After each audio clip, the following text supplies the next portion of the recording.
Welcome to Data and Biotech, a podcast from Cornell where we explore how companies leverage data to drive innovation in life sciences. Every 2 weeks, we sit down with an expert from the world of biotechnology to understand how they're using data science to solve technical challenges, streamline operations, and further innovation in their business. In this episode, we sit down with Alex Junge, co-founder of Amass, to discuss his journey from a background in bioinformatics in Germany to co-founding a life sciences intelligence platform in Denmark.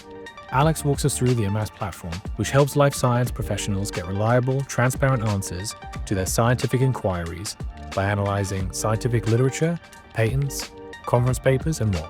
We touch on the technological challenges and solutions for data integration, search, and information retrieval, as well as how Amass ensures data accuracy and combats issues like hallucinations in AI outputs.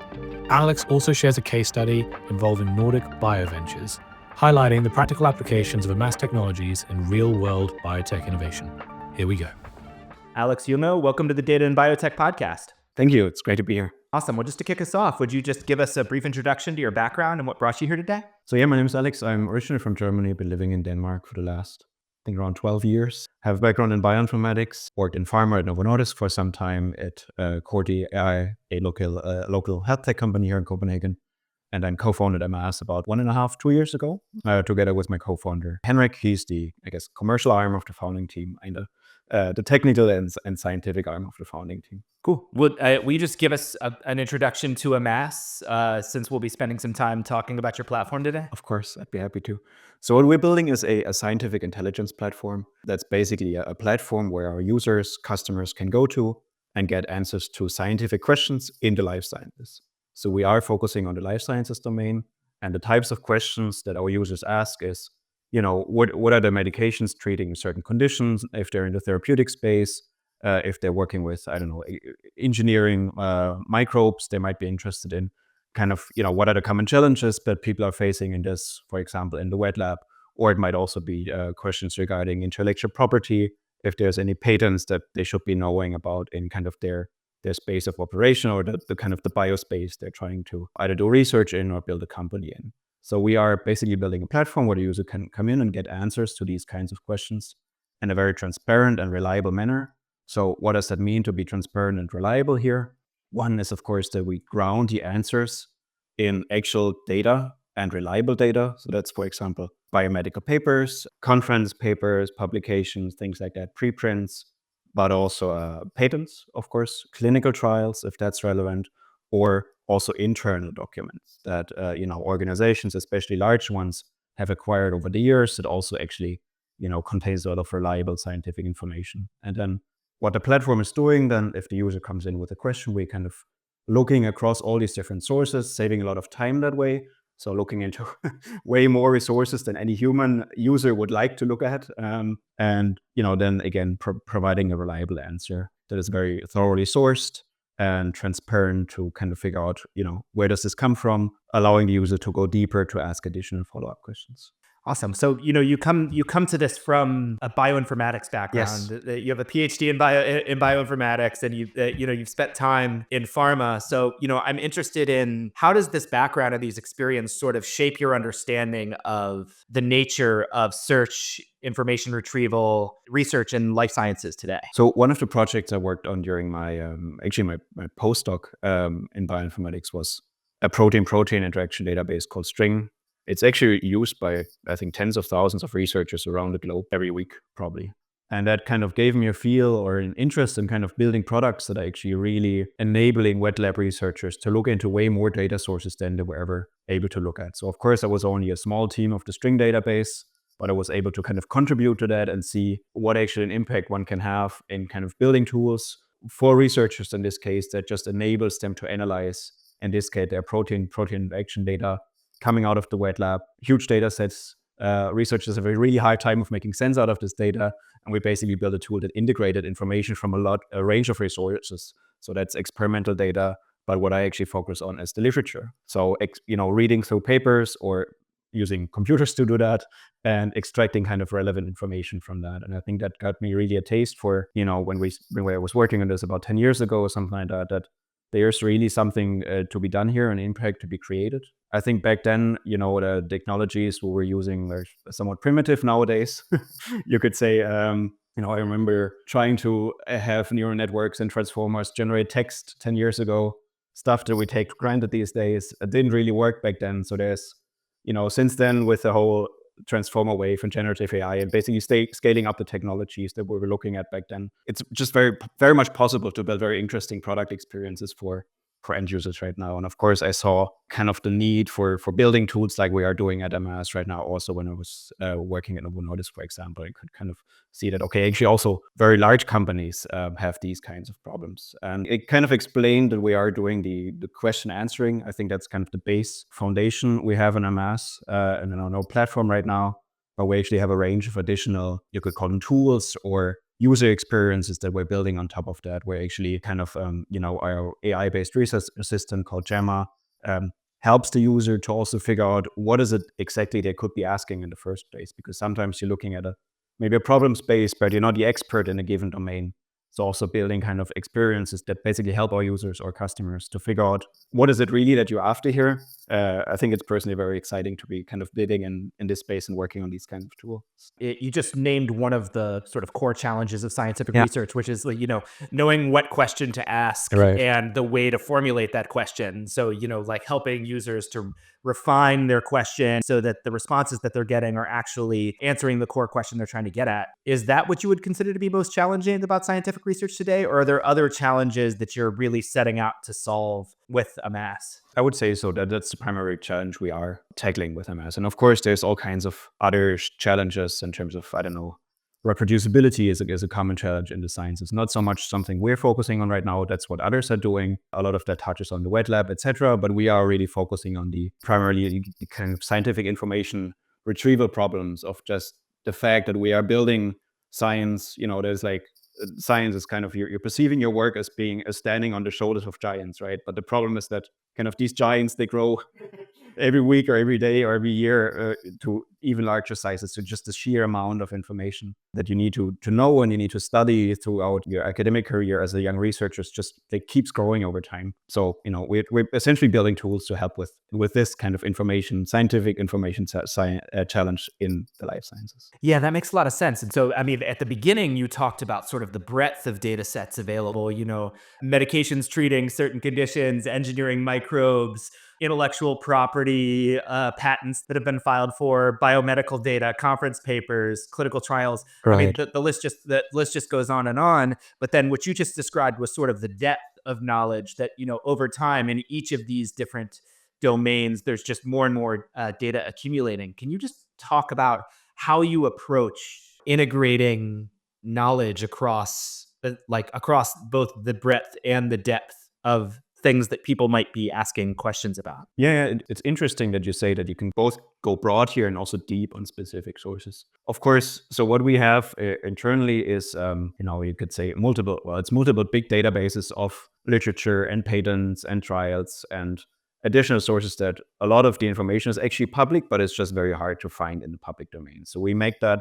searchable, you could say findable in our own systems. And we need to do that in a flexible manner because, as I was saying, right, the kinds of questions we are getting on the platform, they come from a wide range of biomedical domains or biological domains. So we're doing that in a flexible manner. I'd be also happy to explain kind of how it works from a technology wise. But when we first take the data into our platform, we cannot really, and we don't need to cater to one specific use case, but we keep it flexible and then focus on when the user actually, for example, ask a question, that we then kind of translate these searches into the way we have indexed the data internally. When you're dealing with the breadth of document types that you're talking about, then the different types of questions that might be asked are, equally broad. There's so many different roles that people might have, from wet lab researchers to IP lawyers asking questions of your data. So can you just sort of characterize the different jobs to be done or the different roles that you see interacting with amass? So in the grand scheme of things, I would say the class of jobs to be done for us is whenever our users need to venture into a scientific domain, a life sciences domain, or a question that they're not the masters in already, right? So it's not really that we're catering to I don't know, a PhD level student that should very well know their research topic and all the key papers in it. But it's just, if you look at how innovation teams in large organizations work, or business development teams, or also smaller biotechs, which is actually our largest customer base right now, or even life sciences investors, which are also using our products, it is basically they come across a lot of scientific questions every day where they need to make decisions quickly, and they need to make these decisions under uncertainty. And at the end of the day, the class of problems we're trying to solve is living in that space, and we're trying to basically remove some of that uncertainty by producing reliable answers to the kinds of questions we're getting. So what is known about a certain topic?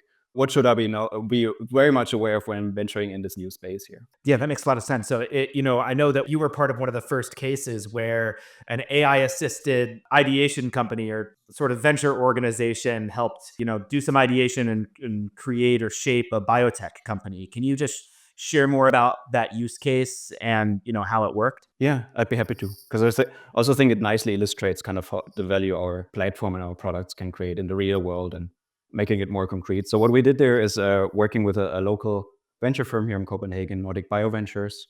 What they're doing is essentially, evaluating a lot of ideas for new biotechnology companies all the time. And they were working with our life sciences research assistant, Gemma. And that happened actually last summer, so summer 2024, so a few months ago. Since then, we have progressed our technology, etc. But what we were able to do back then is kind of assist them in a, what would be in a design thinking world, a classical double diamond process. So they were having kind of different ideas. They had kind of on the whiteboard sketched out, could we be doing X or could we be solving Y, and starting a new company around this. We then fed this into our AI research assistant, Gemma, and then basically to, first of all, figure out among all these diverging ideas, what are really the most promising ones to look into.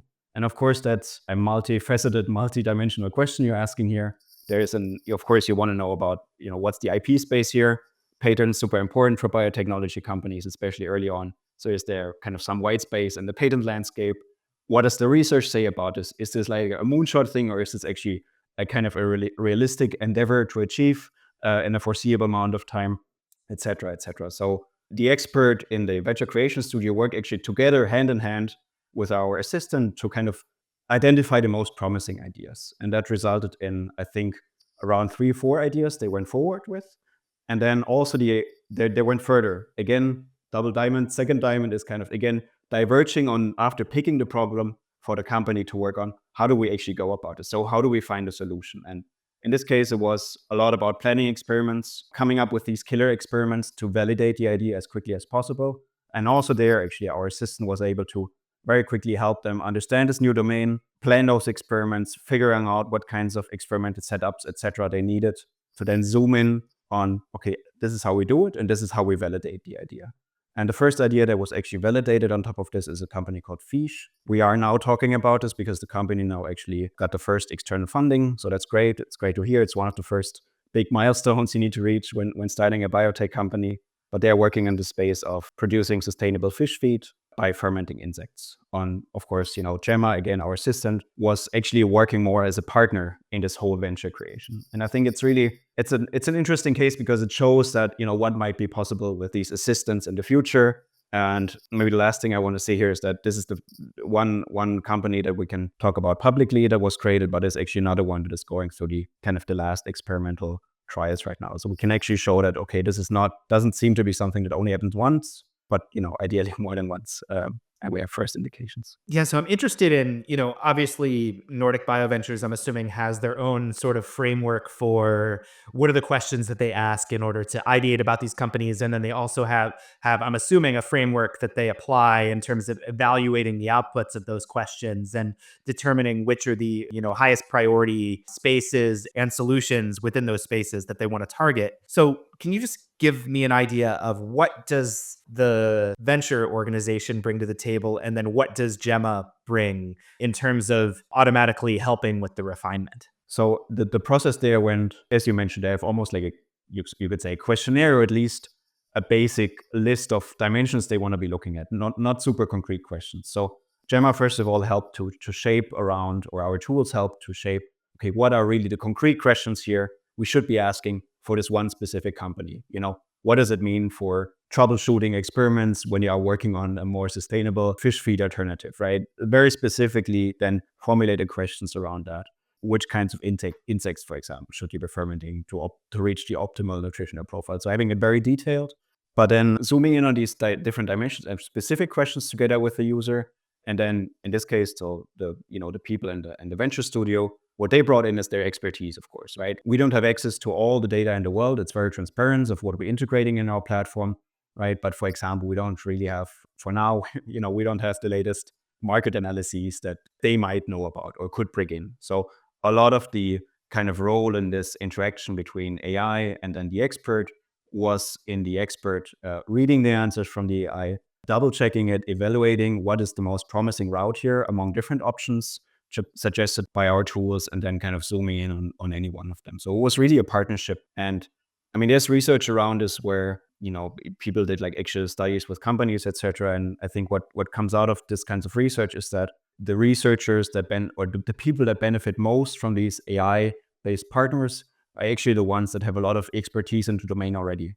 So I think that's also a pattern that we actually saw here, right? They knew what we were doing and what they were doing, and kind of our assistant was a partner in kind of making that process kind of way more scalable, much faster. Yeah, that's interesting. So earlier you mentioned that, the organizations that interact with amass, Right. Obviously you've got your repository of data that you've Right. already indexed, and you're sort of, as I understand it, constructing indexes that are sort of specific to the domain where the data is coming from. Mhm. And then the party that's interacting with it also brings their own data in. But then the interaction pattern that you just described is them sort of checking the work of the agent against some research that they had in hand as well. So is there a decision there about what information they expose to Gemma or to amass versus what they keep out, and how do the decisions about how to configure the system influence the outputs that they would get? Yeah, that's a very good question. So I think maybe taking the first question first. So what is the data that went in? Actually, it was public data in this case. So all the data types that I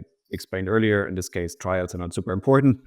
But, of course, patents and research papers from all kinds of domains, not only biomedicine, actually. So that was the data that we actually based this on. So purely kind of external information that you would be able to find yourself given infinite amount of time, I guess. And no one has that. Now, the second question is how much of kind of internal secret sauce data we need for this. Again, for these examples, we didn't really use any. Of course, there's some expertise in the kinds of questions the user is then asking to work with the AI in partnership. And this is where, one of the things we are not doing is training on any user data, right? So the data that our users put into the system, be that internal documents or also the questions they're asking, it stays with them. And we're not, training new models to then, show it to other customers.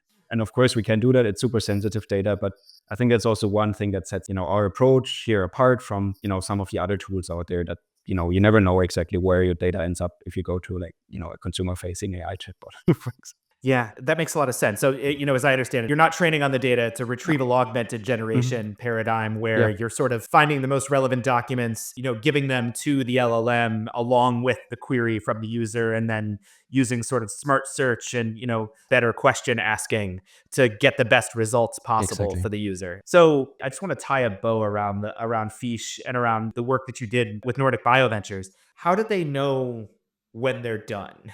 So like, what is a process like? Can you just outline sort of the process that they go through and, how they narrow down what they're doing? You could sort of like do infinite amounts of research in this kind of environment. So, your understanding of that would be interesting. I think it very much depends on user to user, customer to customer. I think in this case, they've been doing this before. And I think that's our impression of a lot of the kind of innovation teams in also larger companies. They would be doing this. They have a fixed list of, or also a time frame. Often it's somewhat time boxed or in a certain number of ideas they want to evaluate. And then we basically sticking to that process and then kind of supporting that process in partnership with our tools. I think another aspect to this is how is that going to look like in the future?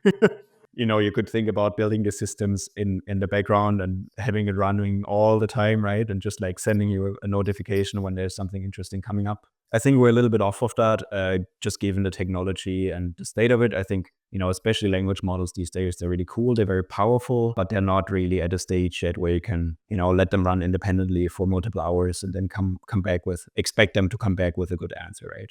So that's a little bit, there's still some research breakthroughs to be done, I guess, to make these kind of things reliable. So there's always going to be that touch point in regularly checking in for the time being with the expert, with the user to say, okay, am I going in the right direction here? Is this useful? Then the human expert coming in and kind of steering or opening the scope in terms of next steps. I'm interested in, other than like user feedback, people from Nordic Bio Ventures come to you and say, this was great. How do you evaluate the quality of what you're doing on sort of an interaction by interaction basis so that you can improve the system over time? Yeah, and that's super important. I think that's one of the key things to be focusing on when I first got started in this, we still called it machine learning. Now it's kind of all AI. But yeah, definitely. I mean, you need evaluation data sets. Otherwise, you're just flying blind. We have a mixture of public data sets. There are a few public data sets for the biomedical domain that we can use. And then it's largely also kind of internal data sets that we either annotated ourselves or also kind of synthesized evaluation data sets based on kinds of user questions we're seeing. And of course, that allows us then to kind of optimize the system in the right direction, actually make sure that that we're kind of tuning the right knobs. Yeah, so you're not training on user data, but you're certainly evaluating yourself on user data. I would assume. Yeah, exactly. On user data or data that is inspired by user data. I think again, if you just use synthetically generate data that resemble user queries, but maybe not exactly user queries, I think it can actually also get very, very far. But just like the types, as soon as once you have some usage, which we do have now over the last, we've been in production with the system for more than a year now, right? So we know exactly what kinds of questions people are asking, and then we can use that to generate new questions that are similar to those without actually, revealing a whole lot of information about our users themselves. And, also the large language models providers, they talk about, especially at Topic in this case, they have some papers on how they do this and in a privacy preserving manner. And we basically also take inspiration from this. That makes a lot of sense. Do you get concerned about, since the evaluation data sets that you're using are so critical to how you tune the system that you're developing, do you get concerned about sort of over-indexing on the nature of the queries that you're getting from your early users, the innovation teams, the business development teams, the smaller biotechs, the life sciences investors, and thereby sort of not serving the needs of potential users of the system? Or, how do you think about that trade-off? I mean, constantly. I think anyone that's been kind of operating in this space is kind of paranoid around, are we optimizing for the right things and are we measuring performance in the right way? But it's just the nature of the game. I think you need to be paranoid. I mean, because benefit or the problem also at the same time of these machine learning or AI models is that they will always give you some kind of answer, right? And then it's kind of up to you and the making sure that you have enough focus on the team and spend enough time on actually looking at the data. So just like looking at regular user queries, seeing what activity is going on, not for labeling purposes, but just like to get an understanding of where is the algorithm failing, where is it performing well, what are problems in the system, etc. That has a huge value. And it's just about kind of building that culture internally that we just don't, leave it up the system to operate by itself, but actually kind of keep a close eye on observing the system as it's running. That's super important. Before we go there, one thing that everybody in this space has to notice is that you've got a lot of both startups and larger organizations that are sort of promising to reimagine scientific research. You've got the big foundation model providers. I mean, OpenAI appropriately just announced, I think this week, the researcher that they're releasing. You've got Perplexity, you've got Notebook LM, you've got Elicit and these other AI-driven like scientific research companies. You've got Future House doing agentic AI. We had Genomenon on, who helps structure the scientific research in genomics and multi-omics. So I'm just curious from your perspective, like, how do you think about like differentiating amass from the other organizations that are sort of promising things like in the same domain? Yeah, it's a good question. And it's a huge, a large number of types of organizations you just brought up. But maybe just start from the maybe the Googles and the OpenAIs. So first of all, we're using a variety of AI models. One of them being language models. We also use open source models. We also use embedding models and re-ranking models and things like that. But for the language model, from that perspective, we do benefit from, the new advances and the models they put out. That makes our product better. And that's really cool. So we're building on top of the platform provided especially by the kind of the larger tech companies and the hyperscalers. Now, you mentioned deep research. Maybe Perplexity is kind of operating in that same space around consumer-facing search. I think these are really cool. We also use them in our kind of day to day. But I think that's kind of where where we see these kinds of tools falling short. They are, at the end of the day, consumer facing products. What we are building and have built is a professional tool, right? So it's made for life science professionals, and then of course influences the kinds of search, information retrieval we are doing in the background, what we are allowed or what we can focus on, right? We can ignore travel websites, etc.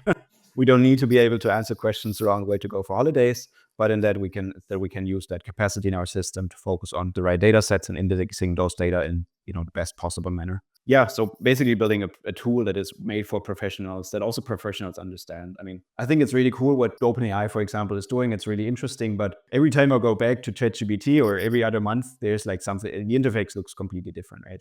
And now I looked at it yesterday or something. Now you can actually choose from like 10 different language models to get an answer. I mean, it's cool to be playing around with this, but even as kind of, I would consider myself kind of an expert in this space, if you want. It's super confusing. What should I be using here I just want to get an answer, right, to my professional question. So we are also, in the ways we design our product and design our experiences, we're not leaving that choice for the users to define which model to use. They don't want to say that, right? They want to use the model that gets them the best answers. Yeah, so that's how I would contrast ourselves to, the big ones. And then, of course, there are solutions like, for example, Illicit. They're doing really interesting work. They are, for now, at least focused more on the kind of extracting smaller information into tables, focusing on systematic reviews, but across all the sciences. So I think they found a very interesting niche. I'm sure that, they can provide a lot of benefit for their users. But so, yeah, we're looking at them. I'm reading their blog posts. It's cool. I think we're all learning from each other.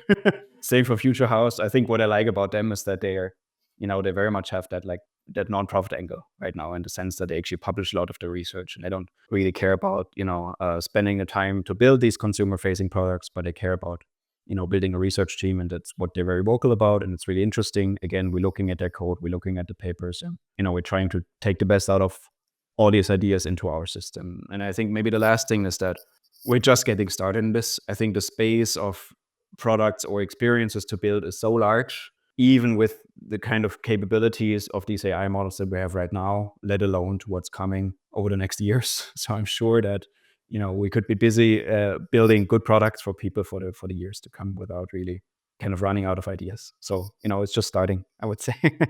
Yeah, and it strikes me just from hearing you talk about it that because the space is so large, sort of the critical aspect is, who are you serving and what do they want from the experience? Yes. So, obviously, what you were talking about is, the larger the population and the more diverse their interests, then, that impacts sort of the design decisions that you have to make. But, you with sort of this seemingly narrower focus in terms of the data sets that you're going over, like choosing what your target customer looks like is really important, which brings me to another question, which is, given that you're serving people who know something about life sciences, but are sort of more breadth focused than depth focused, and as I understand it, you're like a depth focused assistant for breadth focused people. So first of all, am I characterizing that correctly? I think, yes, we can do both, actually. We can be very broad, but we can also go deep with the user on a certain topic. Yeah. It strikes me that in the way that you structure your responses, you sort of need to make assumptions about what people know and don't know. So how do you think about designing that experience into the system of like giving people the right information at the right level for the decision that they need to make? I don't think we have to find answers here. I mean, for us, I think what's been really important is that, ever since we've been kind of had a product that people could do, we work with very many different kinds of organizations, all the way from academia with local universities and research groups to, again, life science investors and, biotech companies, large and small. So that gave us a huge kind of, or a very good view of kind of how do people see these tools and how do we want to use them? What do they trust in the answers? What do they not trust? I mean, of course, the first problem we faced were kind of these classical hallucinations, right? So that was the first thing luckily we have solved a lot of that by now. But, that's the first thing that we needed to solve. Okay, how do we actually build trust in these answers, right? And that the trust that we're building and how we're showing it right now is that everything we're showing in terms of scientific information, we are basically showing you the reference in a very transparent manner. This is the kind of document where it comes from, and this is an extract from the document that says what we're claiming here. That's one start, and we basically have this kind of design pattern, if you want, built into all the different products.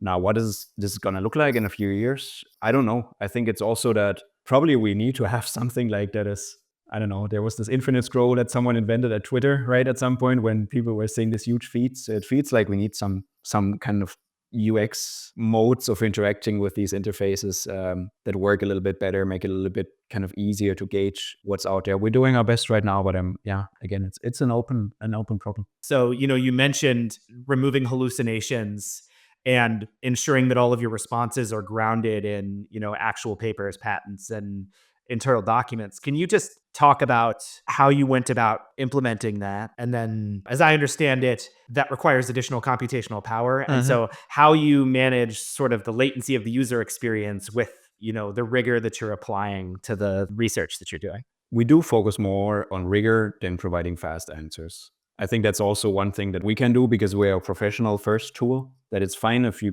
even wait a minute for an answer to come back, as long as the answer is reliable and trustworthy. That's way more important than getting you something very, very quickly. So that's our primary focus. So how do we do this? I think, let's take the simplest example of a user coming in and asking one question. So what do we actually do in the background is rewriting that question, if there are spelling mistakes, etc., into a proper question if you want, and then translating that question into keywords. So we do both a search based on the keyword level, but also in kind of a vector embedding space. So we have a big vector database of embeddings of research articles and other articles that we have, or patents and whatnot, we have indexed in our database. So we search both in keywords and embeddings. The idea is that if you do both, a lot of people have seen that if you do both, it yields better answers and a more complete overview of the kinds of documents that might be relevant. So we're searching across these different data sources that I explained earlier, and then we're kind of doing a synthesis, or what's a re-ranking across all these different data sources. You might come up after this step with 100 relevant documents. You don't want to necessarily show in the very first answer 100 different documents. There's a lot of text to read. So we try to identify the ones that are most promising here, and then take the most promising ones into a language model. And then I guess at that point, it's the classical retrieval augmented generation approach, where we say, given this context, please try to answer this question here. Now, what we do here when we do generate the answers, that we are not only generating one answer, but we're actually generating different variants of answers, and then kind of generating a consensus answer on top of it. And then finally cross-check that consensus answer against the documents that were given in the first place to make sure that we actually have that these references that we put in there actually are relevant, are accurate in the sense that they actually reflect what the original sources are talking about. So you can see that now there's a lot of compute going on, and it's not just putting it in a language model and getting an answer back, but there's we spend a lot of time in kind of optimizing those systems, bringing the hardware stuff that doesn't work, kind of making it better that way. But I think right now we actually came up with a system that is pretty reliable and gives us very good answers in the cases that we are seeing. Of course, there's still space to make it better, as with every technology. Yeah, that's interesting. And in the example you gave, you said, potentially you have sort of 100 of the most relevant documents and you sort of choose the top few. Is there like a loop that happens where, the user is saying, give me more information, so that you're continuing along the digestion path of all of the information that might be relevant? Or how do you think about allowing people to digest, the large quantity of content that might be relevant to their search? How we do this right now is that we show the user an answer that is kind of digestible, I would say, and then encourage the user to ask follow-up questions. And then in these follow-up questions, we kind of make sure that we summarize the conversation enough before we give it to the language model to make sure that we focus on, in subsequent answers, focusing on the right kind of context in the conversation. Because in every conversation, right, if you just go on and talk about all kinds of topics, right, it becomes hard to follow. And I think we saw the same kinds of problems early on, when then we kind of built some mechanisms around summarization things in a reliable manner and in a good way into the system as well. Can you talk about, how the solution is hosted and sort of like how companies' internal documents sort of enter the ecosystem in a secure way? So actually, so our solution is hosted on Microsoft Azure. And that means that we are actually able to build on a lot of, I think we only came across one company for now that is not using Microsoft. They're very prominent in the life sciences. So building on top of the same, infrastructure that our clients are already using, of course, enabled us to build, a lot of the, privacy, security things into the system from the very beginning, and kind of making our customers feel safe in the sense that, we're not putting your data into a third-party platform where it wouldn't live otherwise. So in that case, we are actually, we're benefiting from a lot of trust that has been built over the years with Microsoft specifically as a partner, and they're also a good partner for us. Yeah, and then of course, we follow the best practices around securing and encrypting data at rest and ensuring only the people that really need access to data actually do have access to that on our end. Yeah, that makes sense. So the data's already in the company's cloud environment. You're just, sort of getting a secure access to their cloud environment so that you can pull it into your system and then interact with it without extracting it. Yeah, that makes sense. So as I understand it, the front end is sort of a chat-based interface. Can you talk about the pros and cons of the chat-based interface? And, because this is sort of the baseline way that we have for interacting with LLMs. But I'm imagining that, there are some ways in which that's sort of enabling the research use case that you're talking about, but also some ways in which it's probably standing in the way of that use case. I think, yes, so we have multiple interfaces. Chat was actually the one where we started. The benefit of it is that it's very broad. So you get a good idea of what people would like to do in your system. And you get a good idea of maybe it's not performing as well and where you can onboard other data, etc. So it's a very flexible tool, but it's also a huge surface area. So what we learned from that is building actually what we call the scientific deep dive, where the user doesn't put in just like one question, but we actually encourage the user to explain maybe in a paragraph, what is it you're looking after? What are maybe the experiments you've been doing? What are the specific variants of a gene you're looking at, et cetera? What are the different factors that kind of leads you into the platform? And then before we generate any answer, we say, okay, are you interested out of these 10 different dimensions we could be looking at here? Which ones of those are you interested in? And then the user selects those. So it's not a chatbot anymore at this point, but it's a simple multi-select interface, right? We break that down into then say, okay, user is interested in these topics. We flash those out into subtopics, and at the end of the day, translate those into queries in our chat system and come back with a deep dive. But for the user never really asked one question at that point. But we kind of help the user, again, figure out what they want to ask, generate those questions in the right way, and then generate a long form deep dive that the user can get and read, and then very specifically ask questions to, right? So it's almost like you can highlight, or it is like you can highlight a section in the report and say, can you explain this in more detail? Or down here, that's interesting, but I also know about this other thing. So can you please contrast your answer to this other thing up here? So it kind of becomes a more of a kind of document first way of interacting with the technology, where the AI maybe moves a little bit to the side. And that is kind of experiences that we're building a lot more of right now. One of the interesting cases that we're seeing and are building out together with multiple customers is, for example, grant writing.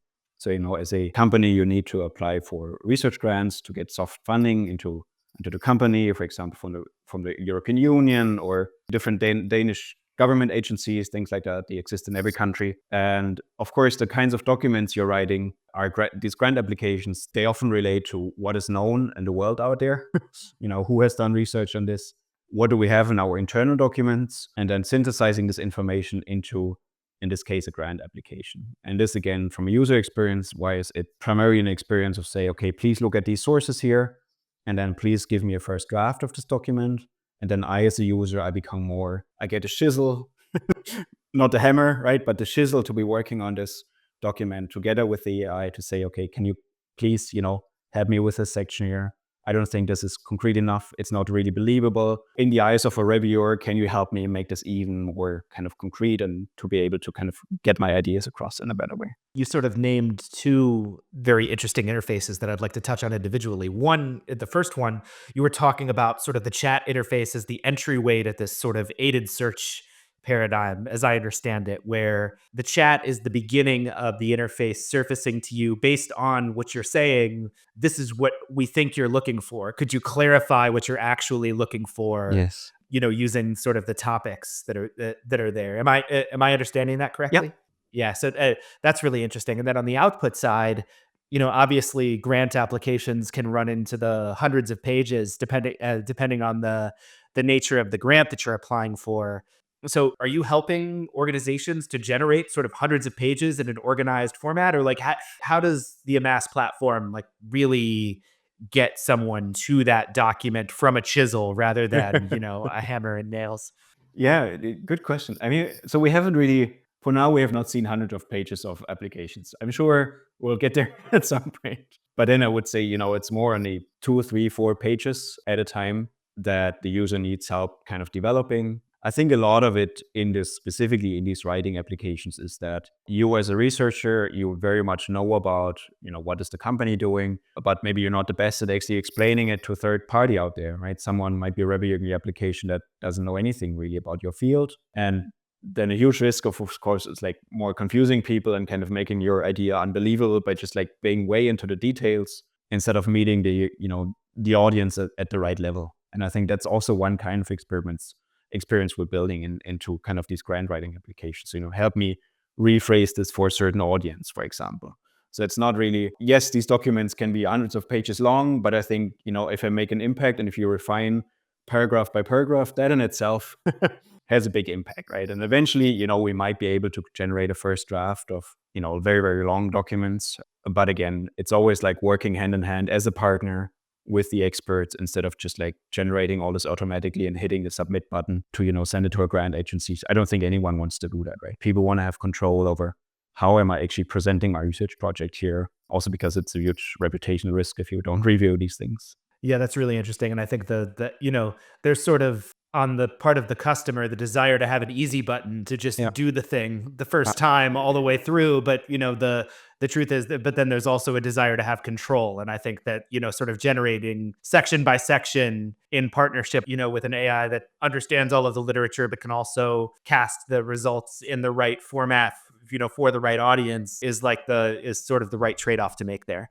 So I did have one more sort of architectural straw man to throw at you. So, I'm imagining that there are a lot of companies out there that have sort of homegrown a solution that's not that far away from what Amass is doing. So they've just grabbed a bunch of documents from a variety of different sources, they've chunked them up, or they've just tossed them all into Elasticsearch, and then they run a search and then they inject the results into an LLM so that they can ask questions about it. So what would you say to an organization like that about why Amass is a better solution to the problem than just, dumping your data into search? Yeah, I just don't think, after having built these systems for a number of years now, it's just not that easy. It's very easy to get to the Twitter or X demo of your prototype, but then actually, there's a long tail of problems and failure modes that you've never ever thought about when kind of building this prototype that then keeps you from creating an actual impact and an actual value with these tools. How we approach this is that, if there's an internal tool of some kind, we'd be very happy, or we are doing benchmarks against those tools, right? Common questions, can we run these in different systems? Can we compare against it? I think that makes most sense, and it's way more informative than, for example, looking at public benchmarks that only, look at an angle that's maybe not super relevant for the given organization. So, bring it on. I guess that's our answer, right? Let's compare the systems. But again, it's an interesting time right now. We see a lot of homegrown solutions, but we also see that a lot of them do never really get into production at all, in the sense that they're never hitting any actual end users. And I think that's just what it takes to make these systems and build them into something that is reliable. And maybe the last point here is if you are working in a large organization, you're trying to do this internally, everything you are kind of optimizing for is the state of science that your organization has already looked at in the past, in this case, right? The expertise, the kinds of research projects, etc., that is running in your company at that stage. While a lot of these systems, they're built to, the new projects, right? Forward-looking, venturing into new spaces. And that's just very, very hard to build with only kind of internal data. It's not really what you're after, right? It's kind of the next thing that you don't really know about.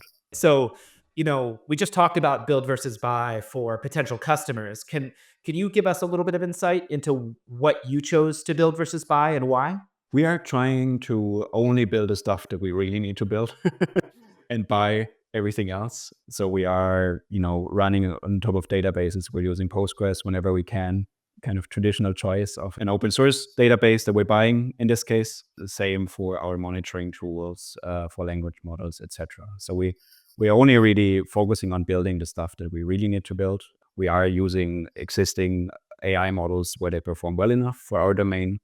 Of course, we have identified areas where they're not good enough. That kind of where we're now starting to build our own models. And then specifically for the system embedding models, we're starting to train our own embedding models because we've seen that as one of the primary failure modes, actually, that, the existing embedding models, which have seen all kinds of domains, of everything from finance to economics to whatever, they don't really have a very deep understanding of the life sciences. So I think we are making a big impact by they're actually training our first models together with some good partners here in Denmark. And, I can really talk about it too much about our final results, but we'll be able to do that soon. Yeah. So as I understand it, the rationale there is just that you're noticing that in your vector search, that the results that are coming back are not as relevant as they could be. And the hypothesis is that the reason they're not as relevant as they could be is because these models have been trained on, a much broader set of data that does not have the context in the life sciences that would lead to the quality of results that you would want. Am I thinking about that right? Yeah. So if you just think about, I don't know, a bench, right? That means a lot of things. But, and it has a very specific meaning in the life sciences. These kind of things is what you can get out of, training specific or fine tuning for that matter, existing embedding models to a specific domain. Yeah, awesome. And you touched on monitoring there, and you made a point earlier that I just want to circle back to. How do you think about monitoring the systems that you have all of the visibility you need to know when the system is operating as it should and know when it's not? So what we've built in this case is actually, there's a lot of AI agent frameworks out there, and the LangChains and the Crew AIs, and a lot of multi-agent frameworks that allow you to get to that prototype very fast, but you're actually giving up a lot of control around what is happening behind the scenes. So we're not using any of those tools, but we have built our own kind of a prompt flow, if you want, our own logic within the system in terms of how we use the different models, from the embedding model to the re-ranking model to the language model. And that allows us to exactly monitor and observe the exact right points and data points that we want to be looking at, and the exact right traces. And we get that then in a format that we can actually understand, okay, it went here and went here and went here.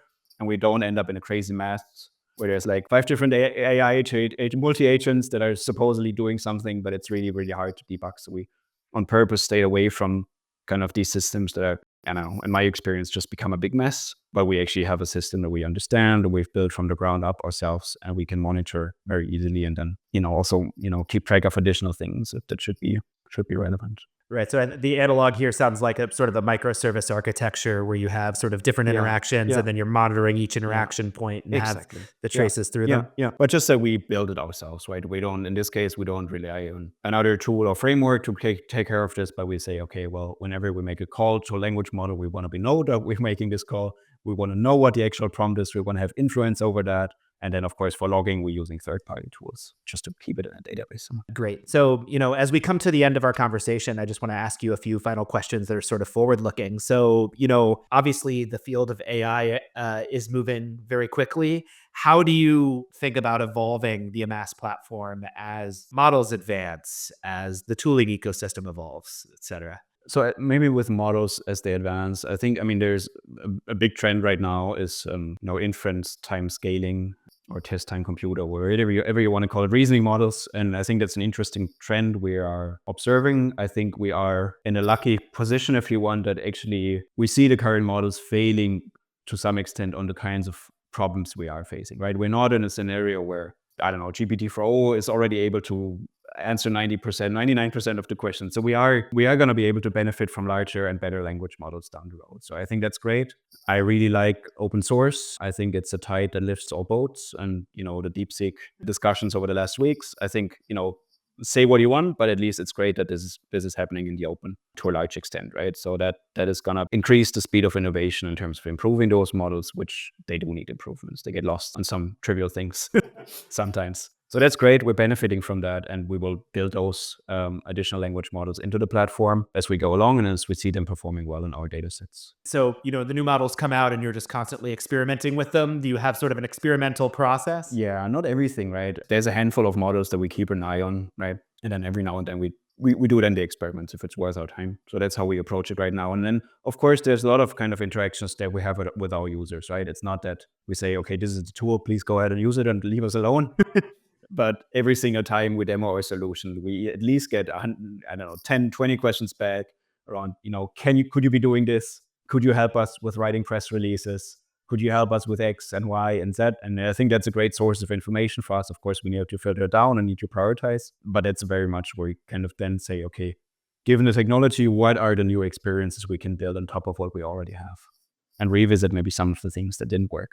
half a year ago. Are there any upcoming features that are coming to the platform that you're really excited about? Again, the deep dive, scientific deep dive, I think it's really, really, really interesting of the kinds of feedback we're getting here. So that's already done. We've had it in production for about half a year, but if anyone's interested in trying that out, again, deep dive, going deep on life sciences research questions in a very reliable and cited manner, reach out to us via our website. In addition to this, I think a lot of the kind of the writing use cases, that's a grant writing we're starting. We're also exploring kind of larger biomedical writing applications right now. For example, in the regulatory domain, medical writing, things like that. If anyone is interested in, explaining their problem to us, working with us, seeing some of the ideas that we have, please do reach out. Again, also our website, just sign up, and then you will get in touch with the founding team directly, and we'll get back to you. Given the work that you're doing, how do you see scientific research and the workflow changing over the next 3 to 5 years? I think it's a good question. I think right now, again, given the two examples of where we have seen actual companies being built very much in partnerships with our tools, I think that's really, really encouraging or interesting to see this impact right away, right? And it makes me super happy. And one of the things that I keep coming back to mentally when thinking about, what might be happening in 10 years from now or 5 years from now is Dario Amodei, the CEO of Anthropic, right? He wrote this essay, Machines of Loving Grace, I think in around fall of last year. And his first point is the most extensive point in the essay is actually that AI has the potential to contract a century or even longer of biological innovation into 5 to 10 years, right? And he says AI is going to make that possible, largely also because it's just going to help humans to understand science much, much quicker. And I hope that we're going to get there. There's so many problems that biology needs us help solve, all the way from, tackling the climate crisis to treating diseases that we have no cures for whatsoever right now, which there are plenty of. So I do hope that, this vision will come to reality in some way. And, again, I think the stuff we talked about today was one of the first steps in that direction, but I very much hope that this will materialize and kind of that, we'll get there.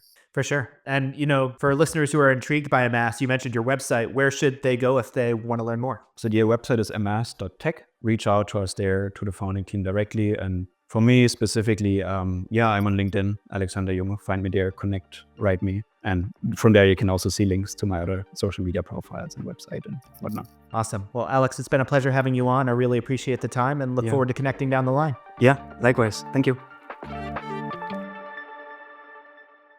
And that's it for this episode of Data in Biotech. If you enjoyed the episode, please subscribe, rate, or leave a review in your podcast platform of choice. See you next time.